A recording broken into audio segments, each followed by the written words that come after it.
In NCERT Chapter 7, we learn the theory of top avum uska mappen, temperature and its measurement. But reading about heat is different from actually capturing it in the physical world. Our objective today is to take that textbook knowledge and apply it.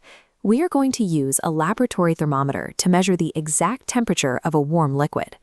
As you can see in this overhead setup, you only need 4 basic items to execute this experiment: a standard laboratory thermometer, a transparent glass beaker filled with warm water, a notebook, and a pen.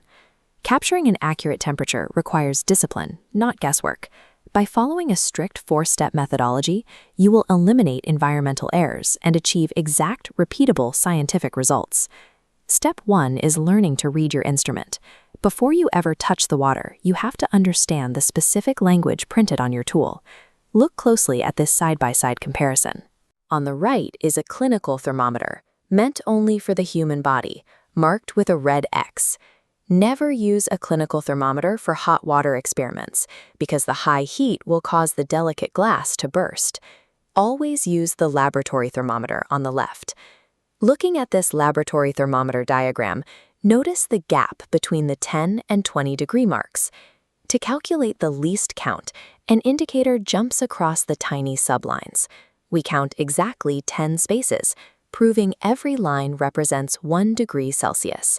Identifying this least count ensures your final reading is a precise data point rather than a rough estimation. Step 2 is positioning. Hold the thermometer completely vertical and lower it straight down into the absolute center of the warm water. A thermometer measures the temperature of whatever solid or liquid its glass bulb is directly touching. This introduces a common handling error. If you let the glass bulb rest against the sides or the bottom of the beaker, you are no longer measuring the water. You are measuring the heated glass of the container. This split-screen illustration shows the physical difference. On the left, the bulb touches the floor, creating corrupted data. On the right, the thermometer is perfectly suspended in the middle of the water, completely surrounded by liquid. Perfect central suspension isolates the liquid. Poor technique here guarantees a flawed measurement. Step 3 requires patience. Keep your hand completely steady and focus entirely on the colored liquid column inside the glass tube. Watch this macro time-lapse. As the bulb absorbs the heat from the surrounding water, the liquid inside expands and rises rapidly up the tube. Very quickly, that rapid vertical climb will start to slow down. Eventually, the line will come to a complete, rigid stop. This dead stop is called thermal equilibrium. It happens at the exact second the liquid inside the thermometer matches the temperature of the water outside.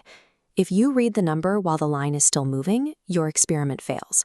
Scientific accuracy demands waiting for total equilibrium. Now for step 4, safely extracting the numerical data from the stabilized scale. Do not pull the thermometer out of the water to get a closer look. The moment the bulb leaves the water and hits the cooler air, the temperature drops immediately. Keeping it submerged presents an optical challenge, shown in this geometric graphic. If you look at the scale from an angle above or below the liquid line, your perspective physically distorts where the line appears to sit. This is known as parallax error. To correct this, physically lower your body. Drop down until your eye is perfectly level with the top curve of the liquid, the meniscus. Isolating the perfectly horizontal sightline removes distortion, forming one straight, undeniable line between your eye, the meniscus, and the degree mark. Read the specific number sitting precisely at that horizontal plane and lock it into your memory.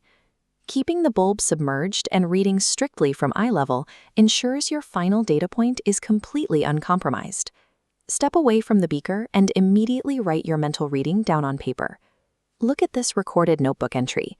Our careful execution yielded a final, verified measurement of 42 degrees Celsius. By completing this process, the abstract concept of heat discussed in Chapter 7 becomes an objective, actionable number on the page.